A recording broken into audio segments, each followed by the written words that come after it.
আজ কালীগঞ্জের বড়চাঁদঘরের মোলান্দি গ্রামে একটা মর্মান্তিক দুর্ঘটনা ঘটে গেছে, যেখানে একটা নিষ্পাপ ফুটফুটে 11 বছরের মেয়েকে প্রাণ হারাতে হয়েছে। এই ঘটনায় আমি মানসিকভাবে ভীষণ বিপর্যস্ত, মর্মাহত এবং ক্ষুব্ধ। আমি প্রশাসনের সঙ্গে কথা বলেছি, তাদেরকে বার্তা দিয়েছি যে এই ঘটনায় যারা জড়িত, দল, মত, বর্ণ নির্বিশেষে তাদের যেন কঠোরতম শাস্তি হয়। প্রশাসন যেন খুব তাড়াতাড়ি তাদের বিরুদ্ধে ব্যবস্থা নেয়। আমি নিজে একজন মা। একটা মায়ের কোল খালি হলে কেমন লাগতে পারে আমি সেটা বুঝি।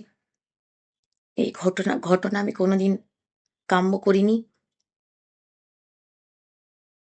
আমি এই ঘটনার তীব্র নিন্দা জানাই এবং আমি ভীষণভাবে ক্ষুব্ধ। এই পরিবারকে সমবেদনা জানানোর আমার কাছে কোনো ভাষা নেই। আমার দ্বারা যতটা সম্ভব হবে আমি এই পরিবারের পাশে থাকবো এবং আমার এটা দায়িত্ব যেন ভবিষ্যতে এই ধরনের বোমাবাজির ঘটনায় কোনো ছোট্ট শিশুকে প্রাণ না হারাতে হয়,